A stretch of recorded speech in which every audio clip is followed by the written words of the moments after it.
Hello दोस्तों, मैं संदीप आपका स्वागत करता हूं आपके अपने यूट्यूब चैनल टीकेडी एजुकेशन पर। देखिए, हम आज मैथ का प्रैक्टिस सेट शुरू करने वाले हैं। बिल्कुल शुरू से मैथ का प्रैक्टिस सेट होगा, यहीं से आपके सवाल एग्जाम के अंदर आने वाले हैं। ठीक है, इन सवालों को अच्छे से देखना है। रेगुलर हम प्रैक्टिस सेट लगाने वाले हैं, रेगुलर ये। ठीक है, री एग्जाम हमारा हो चुका है, बहुत खुशी की बात है। तो ये हम तो प्रैक्टिस सेट तो करेंगे ही। ठीक है, टोटल प्रत्येक सब्जेक्ट में प्रैक्टिस सेट दिया जाएगा। आज देखो मैथ का शुरू हो रहा है, उसमें पहला सवाल दे रखा है। सारे अच्छे सवाल हैं, इंपॉर्टेंट सवाल हैं, ध्यान से देखने हैं और ध्यान से इनका घर जाकर रिवीजन भी करना है। आपकी पीडीएफ दे दी जाएगी टेलीग्राम पर, चैनल पर। ठीक है, इसमें देखो पहला सवाल क्या रखा है। पहला सवाल दे रखा है एक मोटरसाइकिल। पहला सवाल दे रखा है कि एक मोटरसाइकिल 45 किलोमीटर प्रति लीटर का औसत देती है। हमारी एक मोटरसाइकिल है जो 45 प्रति लीटर का औसत देती है। ठीक है, यदि पेट्रोल की कीमत 20 रुपए प्रति लीटर है, हमें पेट्रोल की कीमत दे रखी है कि 1 लीटर पेट्रोल की कीमत कितनी है, 20 रुपए की है। फिर कहता है दे रखी है तो 540 किलोमीटर की यात्रा पूरी करने में कितनी राशि की आवश्यकता होगी। मतलब अगर हम 540 लीटर अपनी गाड़ी को भगाएं तो वह गाड़ी कितना रुपए का तेल खा जाएगी, बस ये हमें देखना है। अब देखो इसमें क्या क्या क्या रखा है। हमें 45 किलोमीटर अगर गाड़ी चलाते हैं तो हमारा कितना तेल खर्च होता है। 1 लीटर में हम कितनी गाड़ी करते हैं, 45 किलोमीटर। हमें दे रखा है कितना, 540 किलोमीटर। ठीक है, यहां से हम टोटल पेट्रोल निकालेंगे, हमें कितना पेट्रोल खर्चा हुआ है। तो हमें कितना दे रखा है, टोटल दे रखा है 540। इसे 40 मानिए, इसे दूरी मानिए, बात एक है। और तो पता है हम समय निकालते हैं तो क्या होता है, दूरी बटे 40 होता है। लेकिन उसको क्या कर दिया उसने, लीटर में कह दिया है और कुछ नहीं है। इसने कर रखा है 45। अब इसने क्या कर रखा है, ये हमारा टोटल निकल के आ गया, सॉरी ये हमारा टोटल निकल के आ गया कितना, ये हमारा टोटल पेट्रोल निकल के आ गया। अब एक पेट्रोल की कीमत दे रखी है इसने 1 लीटर की, कितने रुपए दे रखी है, 20 रुपए दे रखी है। कितने रुपए दे रखी है, 20 रुपए। तो 20 रुपए टोटल हमारा, इतने रुपए हमारा निकल के आएगा, इतना रुपए हमारा खर्चा टोटल होगा। ठीक है, इसको काटेंगे, 5 नाम 45, 5 चौक 20, 9 छंग 54, हमारा निकल के आएगा 6 चौक 24। तो 240 हमारा राइट आंसर होगा। ऑप्शन के अंदर नहीं है तो हम इसको कर लेंगे 240, तो इसका राइट आंसर होगा 240 रुपए। अच्छा सवाल है, इंपॉर्टेंट सवाल है। अगला सवाल देखो, देखो भाई सारे इंपॉर्टेंट सवाल हैं, सभी सवालों को अच्छे से करना है। ठीक है, अगला सवाल देखो, ये हमारा सवाल है,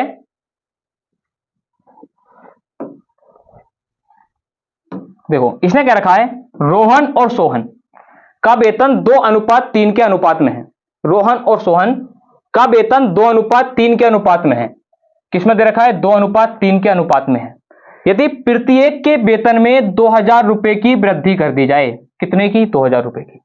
प्रत्येक व्यक्ति के वेतन में 2000 रुपए की वृद्धि कर दी जाए तो नया अनुपात 40:57 हो जाता है। नया अनुपात 40:57 हो जाता है। तो बताना है सोहन का वर्तमान वेतन क्या है। सोहन का वर्तमान वेतन क्या है। अब देखो हमें पहले का दे रखा है वेतन। पहले का वेतन हमारा क्या था, एक व्यक्ति दे रखा है हमें रोहन, एक व्यक्ति में दे रखा है सोहन। इनके अनुपात दे रखा है, पहला अनुपात क्या था, 2:3 था, 2:3। अब हमारा वेतन बढ़ गया, कितना बढ़ गया, ये इसका अनुपात जो हो गया बढ़कर 40:57 हो गया। क्यों बढ़ गया, क्योंकि हमने प्रत्येक के वेतन में 2-2000 रुपए की वृद्धि की है, इसलिए बढ़ गया। ठीक है, जब भी हमारा वेतन बढ़ा है तो अनुपात हमारा समान होना चाहिए, क्योंकि दोनों का वेतन समान तरीके से हमें बढ़ाया गया है।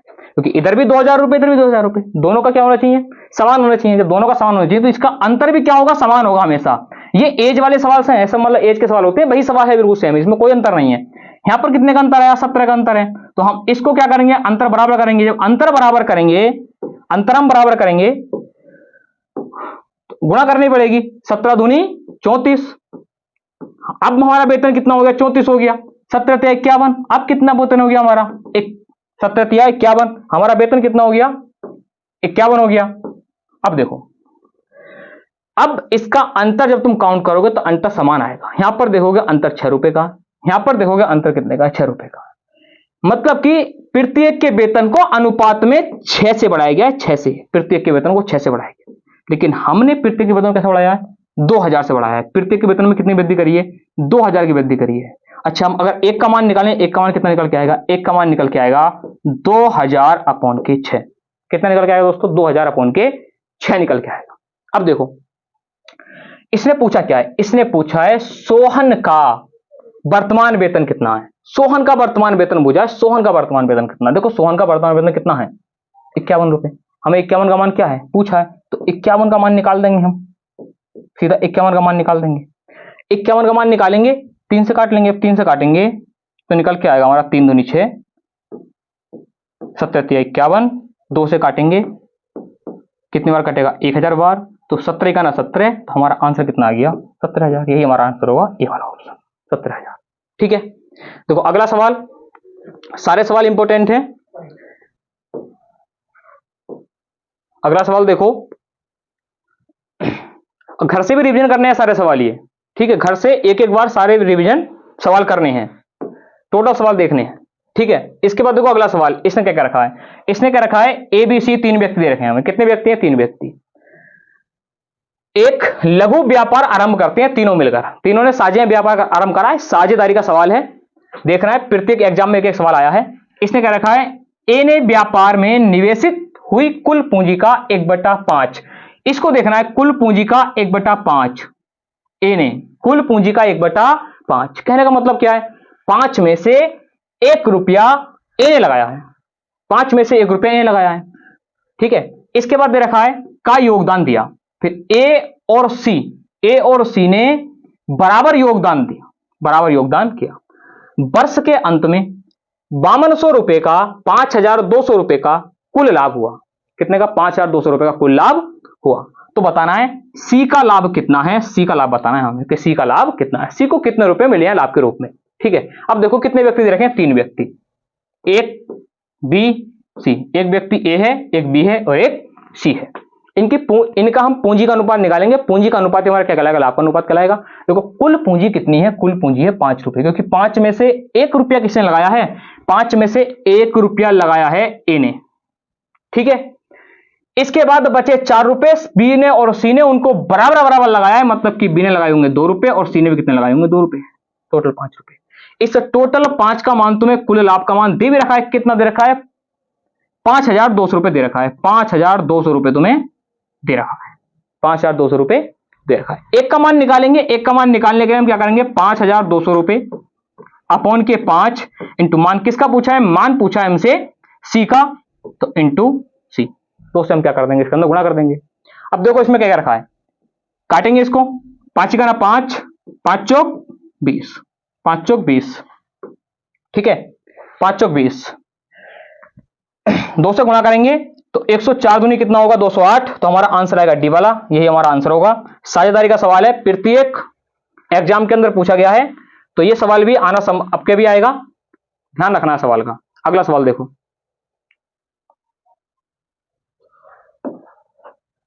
अगला सवाल दे रखा है, किसी धनराशि का 5% वार्षिक ब्याज की दर से 2 वर्ष का चक्रवृद्धि ब्याज कितना है, 246 है।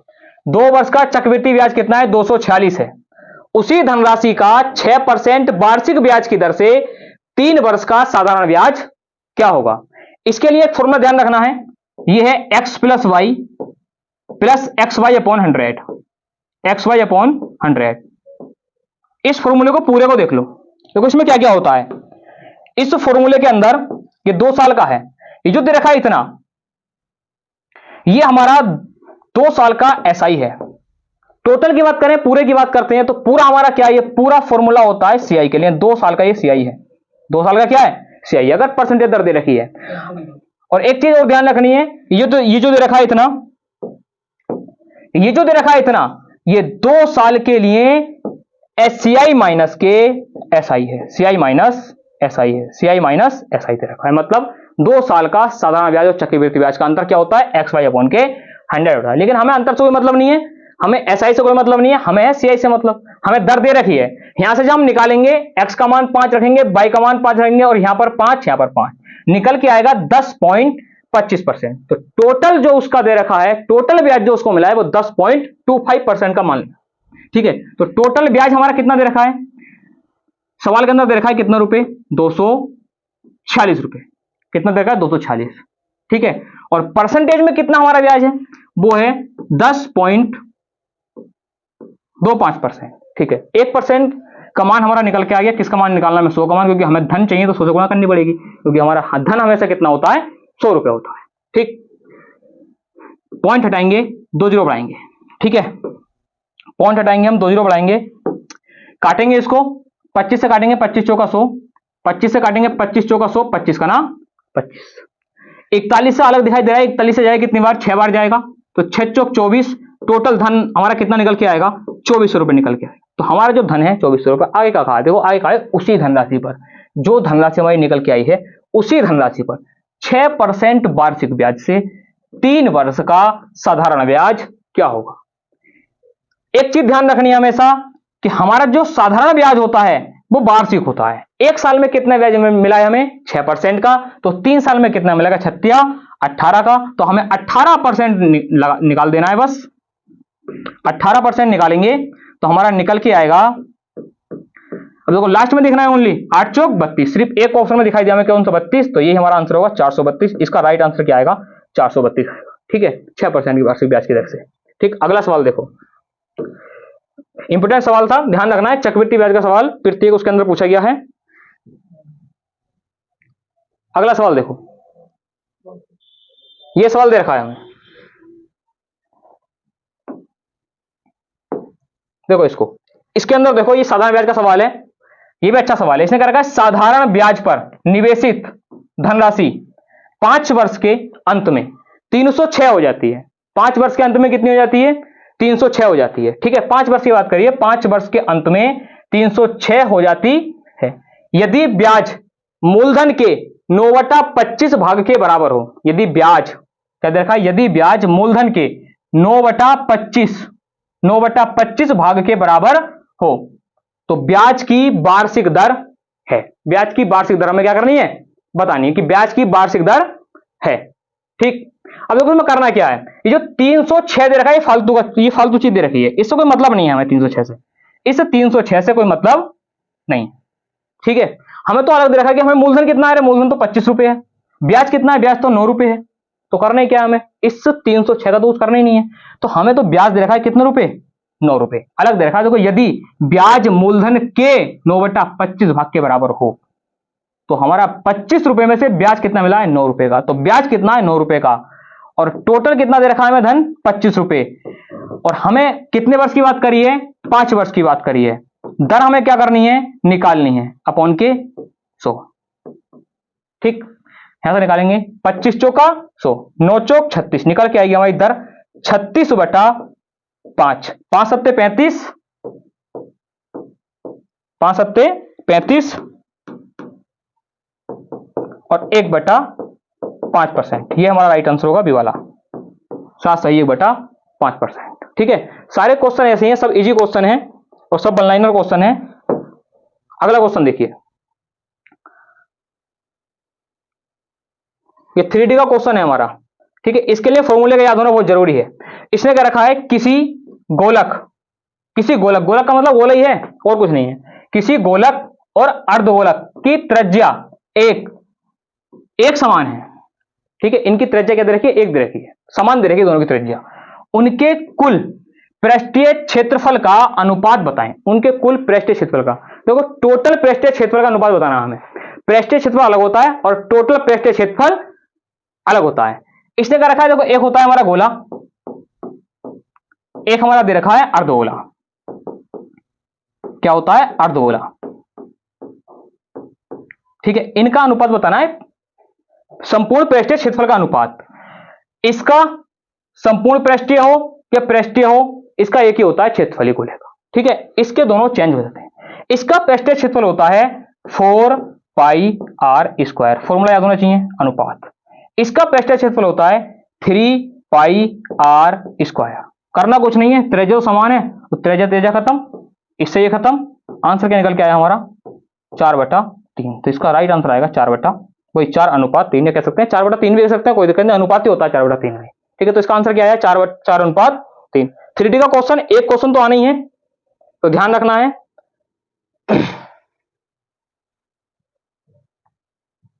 अगला क्वेश्चन देखिए, अगला क्वेश्चन दे रखा है हमें,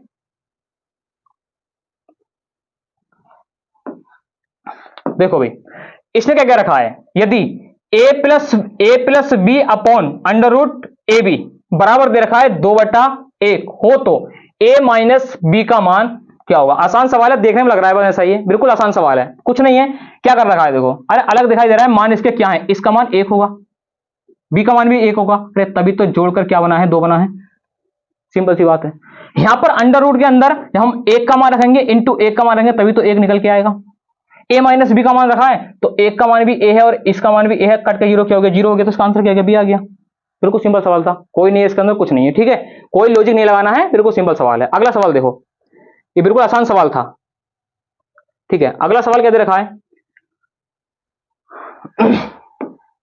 अगला सवाल दे रखा है, इसने क्या रखा है, 15 मीटर 17 सेंटीमीटर, 15 मीटर 17 सेंटीमीटर लंबे और 9 मीटर 2 सेंटीमीटर चौड़े कमरे की छत बनाने के लिए, कमरे की छत बनाने के लिए 41 सेंटीमीटर फलक वाली न्यूनतम कितनी वर्गाकार टाइलों की आवश्यकता होगी, ये दे रखा है। तो इसमें करना कुछ नहीं है, जब भी टाइलों की संख्या पूछे, किसकी, वर्गाकार हो या कैसी भी हो, टाइलों की संख्या पूछता है, तो मैं करना क्या है, जो जहां हमें टाइलें बिछानी है उस हिस्से का क्षेत्रफल अपॉन टाइलों का क्षेत्रफल, ठीक है, वही हमारी क्या होती है, टाइलों की संख्या होती है। क्या निकल के आती है, अगर हमें यहां टाइलों की संख्या निकालनी है तो टाइलों की संख्या निकल के आएगी, टाइलों की संख्या बराबर हमारी क्या निकल के आएगी, टाइलों की संख्या निकल के आएगी छत का क्षेत्रफल, किसका, छत का एरिया अपॉन के टाइलों का एरिया, टाइलों का एरिया, ठीक है, यही निकल के आएगी हमारी, ये फॉर्मूला याद रखना है, ठीक है, डायरेक्ट सवाल आता है इससे। तो छत का एरिया क्या होगा, अब यहां से इसको ध्यान रखना है, देखो यहां पर दे रखा है सेंटीमीटर, यहां दे रखा है मीटर, तो इस 15 को मीटर बनाएंगे तो मीटर कितने होंगे, 1500 हो जाएंगे, तो टोटल मीटर कितने हुए, 1500 सेंटीमीटर, तो यहां पर हमारा आएगा 1517 सेंटीमीटर, ठीक है। क्षेत्रफल क्या होता है, लंबाई गुणा चौड़ाई, इंटू अगले दे रखा है 902 सेंटीमीटर, ठीक है, कितना आ जाएगा हमारा, 902 सेंटीमीटर आ जाएगा, ठीक, अपॉन टाइलों का क्षेत्रफल कितना है, वर्गाकार टाइलें हैं तो ए दे रखा है, वर्गों का अगर वर्ग का क्षेत्रफल निकालते हैं क्या होता है, ए स्क्वायर, तो हमारा कितना हो जाएगा 41 का स्क्वायर, मतलब 41 इंटू 41, बस इसकी मल्टीप्लाई करनी है और कुछ नहीं करना। देखो इसको काटेंगे 41 से काटेंगे तो निकल के आएगा 41 दूनी हमारा निकल 41 का ना 41 दूनी 82, 41 दूनी 42, ठीक है, 82, हमारे कितना कटेगा 22 बार। इसके बाद रखा है 41 से इसे देखो, वो इसको काटना है, एक सिंपल सा काटना है, कुछ नहीं करना है, अलग दिखाई दे रहा है कि यहां पर 1 है यहां पर 7 है, तो पीछे तो 7 आने आना है, 1 7 7, 4 से लगभग में काटेंगे तो कितने बार कटेगा, 4 तिया 12, 4 तो कितने बार कटेगा, टोटल 37 बार, बस ऐसे काटना, ठीक है। अब करना कुछ नहीं है, देखो 7 दूनी 14, एक के ऑप्शन में 4 है, ये हमारा डी वाला ऑप्शन है, बात खत्म, ठीक है। अच्छा क्वेश्चन था, बढ़िया क्वेश्चन था, बनलाइन क्वेश्चन है, कुछ भी नहीं है क्वेश्चन के अंदर, आसान क्वेश्चन था, ठीक है। समझ में नहीं आए तो वीडियो को पीछे से देख सकते हैं, दूसरी बार 2 बार देख सकते हैं वीडियो, कोई दिक्कत नहीं है, पीडीएफ तुम्हें दी जाएगी, पीडीएफ को बार बार रिवीजन करना है।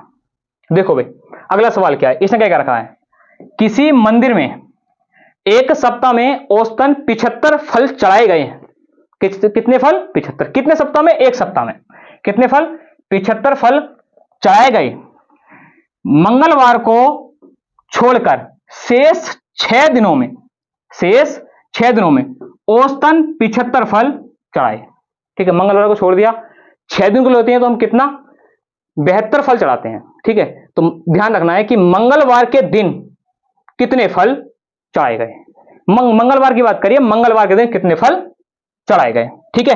अब देखो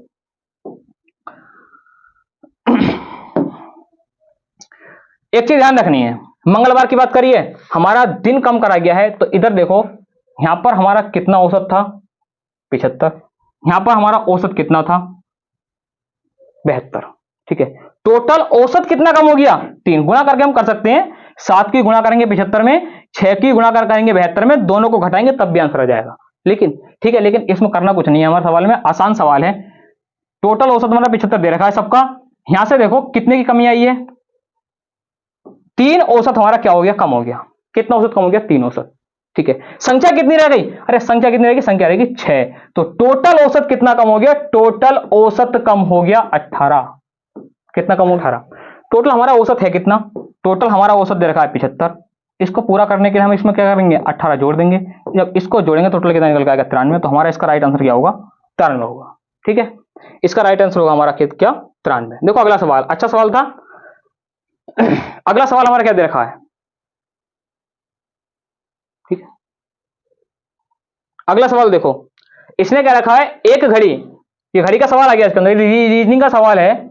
इसने क्या रखा है? एक घड़ी प्रत्येक दिन 15 मिनट आगे हो जाती है। कितने मिनट? 15 मिनट। ये कैलेंडर का सवाल है, नहीं घड़ी का सवाल है। अब घड़ी का चैप्टर तुम्हारा मैथ के अंदर और रीजनिंग के अंदर, दोनों के अंदर आता है। इसके अंदर आ गया, कोई नहीं कर लेते हैं। तो इसने क्या रखा है? आगे हो जाती है। इसके बाद क्या रखा है? यदि उसे दोपहर 12 बजे, कितने बजे? दोपहर 12 बजे सही सेट करके चलाया जाता है तो प्रातः 4 बजे वह क्या समय दिखाएगी? 4 बजे वह कितना समय दिखाएगी? ठीक है, 4 बजे का समय देखा है। अब देखो एक दिन का मतलब क्या होता है? 24 घंटे। 24 घंटे हमारी घड़ी कितनी आगे हो गई? तो आप कहोगे 24 घंटे हमारी घड़ी होगी 15 मिनट आगे। कितने मिनट आगे हुई घड़ी? 15 मिनट आगे हुई है। 24 घंटे में 15 मिनट आगे हुई है घड़ी। ठीक है, आगे हो रही है, पीछे नहीं हो रही, आगे हो रही है। ठीक है, इसके बाद क्या रखा है? हमने उसको 12 बजे, कितने बजे? 12 बजे सही सेट किया गया था। काउंट कहां तक करना है? 4 बजे तक करना है। तो 12 बजे से 4 बजे तक का टाइम इंटरवल निकालेंगे। ये 12 कब के हैं? ये 12 पीएम है, ये प्रातः की बात है, तो ये 4 एएम है। 12 से लेकर 4 तक काउंट करोगे तो 12 से लेकर 12 एएम तक जाएंगे हम। जैसे मान लो 12 पीएम है, 12 पीएम से 12 एएम तक जाएंगे तो 12 घंटे हो गए। 12 घंटे से 4 घंटे और जाएंगे, कितने घंटे हो गए? 16 घंटे। टाइम इंटरवल कितने का आया है? पूरे 16 घंटे का। 16 घंटे का। अब देखो इधर 24 घंटे में 15 मिनट आगे है, तो 16 घंटे में कितने मिनट आगे होगी? ये तो निकालना है हमें, बस वही हमारा टाइम होगा। इसको काट लो। अब देखो इसको करना सोल्व अच्छे से है। कैसे करेंगे? इसका मल्टीपल बनाना है। 3 से कटेगा, 3 अट्ठे 24, 3 पंजे 15। अब अलग दिखाई दिया कि ये इसका क्या है? दुगना है, तो हमारा मिनट भी क्या होंगे? इसके दुगने होंगे। तो 16 घंटे हमारी घड़ी कितने मिनट? 10 मिनट आगे जाएगी। 10 मिनट। कितने मिनट? 10 मिनट आगे होगी। तो हमारा समय कितना है? 4। तो आंसर आएगा 4:10। सुबह के 4 बजे हमारा घड़ी सही समय दिखाएगी, क्योंकि 10 मिनट हमारी क्या चल रही है? आगे चल रही है घड़ी। घड़ी में खराबी वाली घड़ी का सवाल है। ये सवाल वीडियो के अंदर भी आया है और ये सवाल तुम्हारा पैट के अंदर भी आया है। ठीक है, पुलिस के अंदर हल्का सवाल था, घड़ी का सवाल था नहीं, हाथ था, एक सवाल था वो हल्का था। ठीक है, अब क्या आ सकता है कोई पता नहीं है। ठीक है, अगला सवाल देखो। अगले सवाल में क्या रखा है? आसान सवाल है बिल्कुल ये। इसमें क्या रखा है? x का 15% y के 10% का तिगुना है, तो x अनुपात y किसके बराबर होगा? x अनुपात y का मान हमें क्या करना है? बताना है। अब देखो इसने क्या क्या रखा है? x का 15%, x का 15% का मतलब क्या होता है? गुणा 15%, x का 15% बराबर है किसके बराबर है? y के 10% के तिगुने के बराबर है। y के 10% के तिगुने के बराबर है। करना कुछ नहीं है, परसेंटेज से परसेंटेज खत्म, परसेंटेज से परसेंटेज खत्म।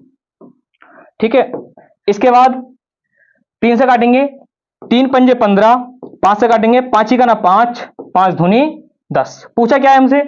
x अनुपात y पूछा है। इस y को उधर लेके आओ तो ये हमारा निकल के आएगा x बटा y, और इधर निकल के आएगा हमारा 2/1। 2/1 का मतलब क्या हो गया? 2 अनुपात के 1। तो हमारा आंसर कौन सा होगा? बी वाला 2 अनुपात 1 आंसर। ये हमारा राइट आंसर होगा 2 अनुपात 1। ठीक है, आसान सवाल था ये, बहुत आसान सवाल था। ठीक है, अगला सवाल देखो। इसमें अगले सवाल में हमारा क्या क्या रखा है? अगले सवाल ने क्या रखा है? अगला सवाल दे रखा है, किसी पुस्तक विक्रेता ने 500 पाठ्य पुस्तक, कितनी पाठ्य पुस्तक है? 500 पाठ्य पुस्तक, 500 पाठ्य पुस्तकें 20,000 रुपए में खरीदी। कितने में? 20,000 रुपए में खरीदी। वह उन्हें ऐसे लाभ पर बेचना चाहता है ताकि उसे 50 पुस्तकें निःशुल्क पढ़ें। कितने निःशुल्क पढ़े, कितनी पुस्तकें, 50, मतलब कुछ नहीं है, 50 पुस्तकों का फायदा जाता है वो। जब उसको निःशुल्क पढ़ेंगी 50 पुस्तकें तो उसको क्या होगा, 50 पुस्तकों का लाभ होगा, सीधी सी बात है। तो इसने क्या रखा है, उसे कितने प्रतिशत का लाभ हुआ। देखो इससे कोई मतलब नहीं है, 2000 से फालतू के लिए है, डिस्टर्ब करने के लिए आया है कुछ नहीं। हमें मूलधन है कितना, अरे मूलधन तो हमें 500 रुपए देखा ना, हमारी कितनी पाठ्य पुस्तकें हैं, 500 पाठ्य पुस्तकें हैं। फायदा कितने का होगा, या 50 पुस्तकें निःशुल्क मिलेंगी, यही उसका क्या होगा, यही उसका फायदा होगा। तो 500 में से 50 का अगर फायदा होगा तो निकल के आएगा 1/10, और 1/10 का मतलब क्या होता है, 10%। तो इसका आंसर कितना जाएगा, उस व्यक्ति को 10% का लाभ। ठीक है, नेक्स्ट सवाल देखो, आसान सवाल था, बहुत आसान सवाल था। अगर 2000 में 20,000 में अटकोगे तो ये सवाल तुम्हारे लिए क्या हो जाएगा, हार्ड हो जाएगा, लेकिन अब तो आसान सवाल था ये। ठीक है, 20,000 तो कोई मतलब नहीं था इसका। अगला सवाल देखो, इसने क्या रखा है, इसने क्या रखा है, किसी व्यक्ति के वेतन का 20% भाग किराए पर खर्च किया गया है। ठीक है, इसके बाद 60% भाग जीवन यापन पर खर्च किया गया है, और 10% भाग वह बचत करता है, 10% भाग अपनी जेब में रखता है। ठीक, इतना सब काम करने के बाद जो उसके पास शेष धन बचा, मतलब इतना धन तो गायब हो गया, अब बचा कितना उसके पास, 30 रुपए बचे हैं। 30 रुपए बच्चों की शिक्षा पर वो क्या कर देता है, खर्च कर देता है। बच्चों की शिक्षा पर 30 रुपए खर्च करता है। अरे एक बात बताओ, यहां पर उसने कितने रुपए खर्च करे, आप कहोगे 20 रुपए खर्च करे, 20% रुपए खर्च करे। यहां पर कितने करे, 60% खर्च करे। ठीक है, यहां पर कितने खत्म कर दिए, 10%। अब उसके पास जो पैसा बचे वो कितने रुपए बचे, 30 रुपए बचे। टोटल खर्चा उसका कितना है, आप कहोगे टोटल खर्चा उसका 90 रुपए का। उसने 90%, जिसमें से 10% अपने पास रखे, 60% जीवन यापन पर, और 20% भाग किराए पर। इतना रुपया उसने क्या कर दिया, खर्च कर दिया। उसके पास शेष बचा कितना, 10% बचा है, शेष 10%। इस 10% का मान तो दे रखा है 30 रुपए, 10% का मान कितना दे रखा है, 30 रुपए। हमें चाहिए किसका मान, 100 का, तो 1 जीरो इधर लगाएंगे, 1 जीरो इधर, आंसर कितना आएगा, 300 रुपए। तो इसका आंसर आएगा ए वाला, 300 रुपए राइट होगा। ठीक है, नेक्स्ट सवाल देखो, कितनी है, हाँ तो इसके अंदर बस 14 सवाल थे आज, और भी सवाल की संख्या बढ़ाई जाएगी। 14 सवाल आज हैं आपके लिए। ठीक है, अच्छे इंपॉर्टेंट सवाल थे, इन सभी को दोबारा करना है, आपको पीडीएफ मिल जाएगी टेलीग्राम चैनल पर। ठीक है।